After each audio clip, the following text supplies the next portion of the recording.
mentioned that not to eat just before you meditate. Right. The reason you don't eat before you meditate is that your energy then goes to digestion rather than to meditation. So that's how I got into it, and then it's just evolved from there into a way of life and a teaching that has helped thousands of people because it works and it's valid. The media often reports that alcohol in moderation is part of a healthy diet. What do you think about alcohol's impact on your health? It's a subtle question, and one martini will kill 13,000 brain cells. Okay. And organic, we'll call it organic veganic, because red wine is very high in resveratrol and other nutrients, polyphenols and so forth, that are actually very good for you. So let's talk about hard alcohol. That's never going to be good for you. 13,000 brain cells per martini is not a winning program. A little bit of red wine, but good quality, again, organic, we'll put it that way, is going to, according to the research, be somewhat healthy for you because of the resveratrol. So that's how I see it.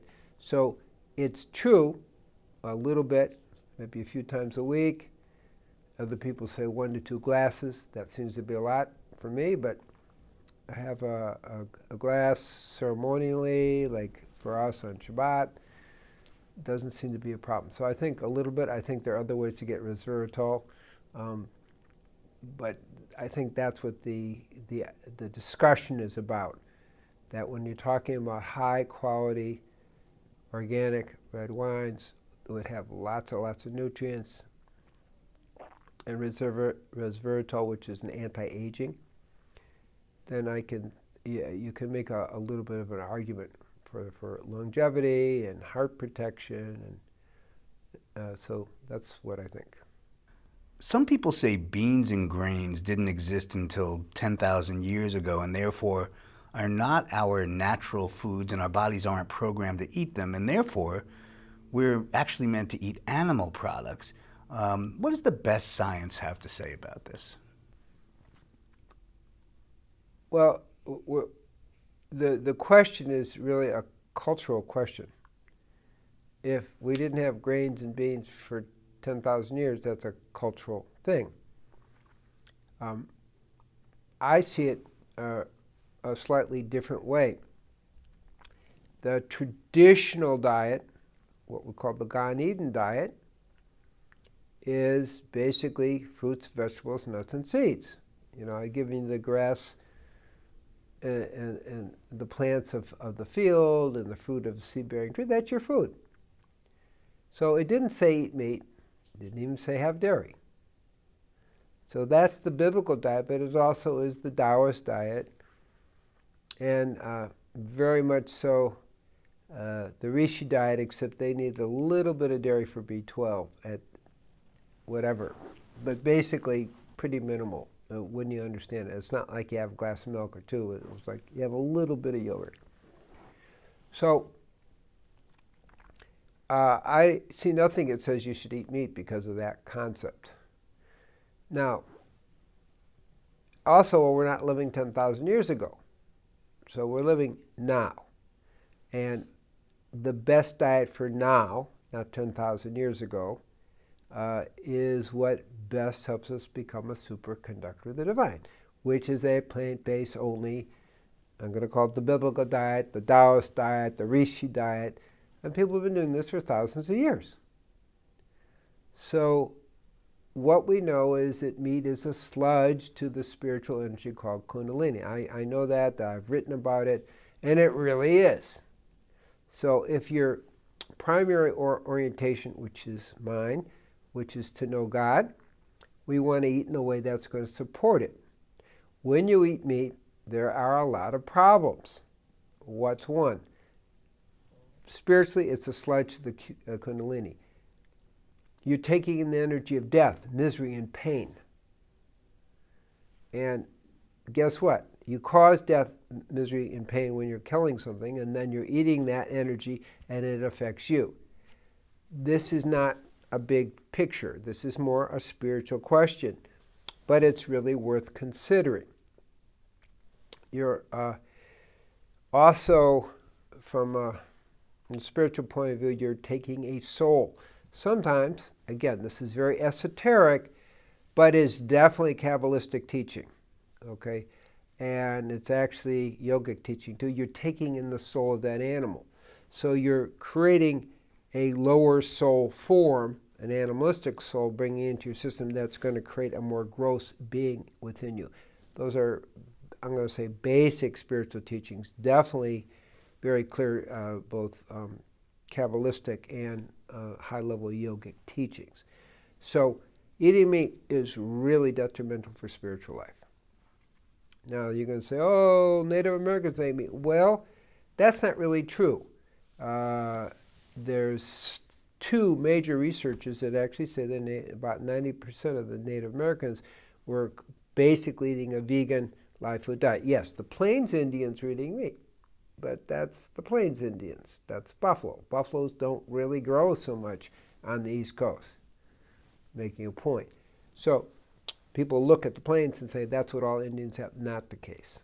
Okay, so again, the big picture is meat has got lots of problems. I'm going to say, from as a diabetic expert, we know that meat, fish, chicken increase your rate of diabetes 35 to 50%. That's not a winner. We know that eating meat increases your rates of cancer, depending what you're doing. If it's colon cancer, you're looking, some people say 18% at least. There are various estimates, but meat is people eat meat have 3.6 times more prostate cancer. We can go down the whole line, but the point is, meat is a little more cancer producing. Dairy is going to increase your rate of lymphomas, leukemias 2 to 3 times. So the data is overwhelming in terms of heart disease, 32% more heart disease, a lot more cancer. In terms of diabetes, 35 to 50%. In terms of osteoporosis, 4 times more osteoporosis. And we can keep going. What's the point? It's really not so good for your health. Now, I started with spiritual health because that's my main concern. You're taking an animal soul, you're taking a death, and taking misery. That's not going to support your spiritual life. You're blocking the Kundalini, the nadis, where the Kundalini energy flows. That's not going to support your spiritual life. Then you're taking it in at a grosser level, and it's causing cancer, heart disease, stroke, and so forth. These are not winners. So I actually don't care what people were eating 10,000 years ago, because we're living in a different world. So it's, to me, it's not a very valid argument in our modern world today. So if that's the only thing you could eat, okay, fine. But it's not. We have all kinds of choices that are really good. And I go back to the classic diets of the Gan Eden and the Taoist and the Vedic teachings. So for a spiritual point of view, no deal. For a health point of view, no deal. Now we can go more. How about cruelty to the animals? No deal. How about the environment? There's no question that a meat-based diet is a very, very significant environmental stress. It's taken about 12 times the resources as a plant-based diet. That's a conservative estimate. So ecologically, no deal. So we take a look at the whole picture, spiritually and health-wise and ecologically-wise and cruelty to the animals. So there are a variety of very strong reasons why it's not to our benefit from a holistic point of view for us and also for the planet to be eating meat. So that's the kind of the answer to what it is now, okay, versus what it may have been 10,000 years ago. Are hemp, flax, and olive oil good for us to eat? Should we try to include these oils in our diet, or should we try to avoid them? There is a little bit of controversy. Some people are very much against extracted oils. It's a new thing, but it's a new thing. It's 10,000 years, 12,000 years old where people have been extracting oils. It's not new at all. If you've been in the Middle East, you'll understand that the oil presses have been there for quite a while. Okay. So the question is, are they a problem? So some people are very concerned about oils being extracted. Some people are very concerned about cholesterol. And my position is a little moderate. It's more what I see with the holistic health physicians rather than like the vegan physicians and the low-fat kind of approach. Basically, in the holistic world in general, what I would call majority research says cholesterol is not a problem if it's between 160 and 260.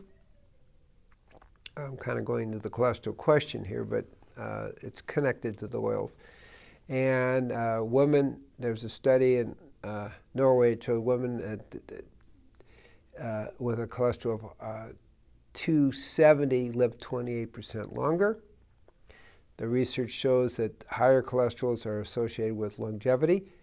For every 13, so people in their late 80s where they did this research, for every 39-point higher cholesterol, they had 15% less mortality. Kind of interesting. Okay, we see that higher cholesterol is definitely associated with higher cognitive ability and better memory. So we have some things. So the oils, I'm not an advocate of having lots of oils, but I don't see them as a poison either. I personally tend to get most of my oils from eating whole foods. So just kind of start with that point of view. But if somebody puts a little olive oil on a salad, and I look at the results of the Mediterranean diet, and I say, well, you could say it's the food, you could say it's the olive oil, but maybe it's a mix of both, that there seem to be benefits. In getting the details of the olive oil, there are actually some very specific benefits in terms of decreasing blood pressure and things like that. So I think you could make arguments back and forth with the whole thing. Oils are more concentrated. Well, think about it as a medicine. Sometimes you're taking oil as it could be a medicine. So that's kind of an overview. Is there I don't recommend flax oil because it gets rancid pretty quickly. So besides from that, chia seed oil, extremely potent, extremely high in the omega-3s, long-chain omega-3s. So there, oils are a concentration, and there are some benefits, and there's some, like whenever you're refining anything, there's some downsides because you're not getting the whole food. So that's how I would answer it. It's not like a yes or no in my book. There isn't, to me, enough meaningful research to say you should never have oil and it's a poison to you, okay? But I don't recommend it either. Author Chris Kresser, who believes in paleo diets, says that according to studies, eating dietary cholesterol does not lead to higher rates of blood cholesterol in most cases, and even if eating saturated fat and dietary cholesterol does lead to higher saturated fats or blood cholesterol, it doesn't correlate to higher death rates. Do you agree with this? Why or why not? Well, when we're talking about it, I'll approach it a different way, okay? To me, the main danger is low cholesterol. And I knew about this in medical school. Why? Well, you need cholesterol to have your postsynaptic serotonin sites. We know that if people have a cholesterol less than 160, they're going to have, and progressively as the lower it gets, 4 times more depression and up to 6 times more suicide. I don't think that's a very good outcome from a psychiatrist's point of view. I don't want to see that happen. So I don't want to see my clients go below 160. So that's the first thing. The cholesterol has been associated with an increased mental functioning, but there's the other side, decreased mental functioning. So what we see is people are more emotionally imbalanced and have more accidents and have more cognitive decline and a higher rate of Parkinson's disease with a lower cholesterol. Of course, the biggest thing is 4 times more depression. As a psychiatrist, you don't want to see that, or you don't want suicide. So low cholesterol actually has some very tangible dangers. Also, there's more strokes with low cholesterol. So to me, that's my bigger concern, is I don't like to see people with the cholesterol less than 160 because of those over-documented dangers. And we also have, in terms of fats, like the omega-3s, so people with low cholesterol, they saw this in their much higher rates of suicide with the low omega-3s. So in general, I'm going to recommend enough fat in your diet so that doesn't happen. So that's a way of thinking about it. Now, I'm not as involved with this particular person's arguments, but what I will say, which tends to support it, is a cholesterol up to 260 does not, according to many research papers, I'll just say over 21 major research papers combined, is a cholesterol between 160 and 260 does not cause a problem. It is not associated with any heart disease. Okay, so that's a consideration in the story. At the same time, I think the evidence is in, and I'm making it clear in my studies of diabetes, that animal fat in specific is toxic to the beta cells of the pancreas, and fish fat being the most toxic. So I say avoid all animal fat. Now that's not what he's saying. So avoid all animal fat, but plant fat doesn't seem to have the same negative qualities in terms of diabetes. So that's kind of it's a little complex. I don't want to use the word fat per se. There's animal fat, there's fat, there's plant fat, and they're different. Avoid all animal fat. So I disagree with him there, but the research overall doesn't show a cholesterol above 260, from 160 to 260 is a problem in terms of heart disease. That's kind of, again, a major research type of thing. So it's a mixed kind of statement.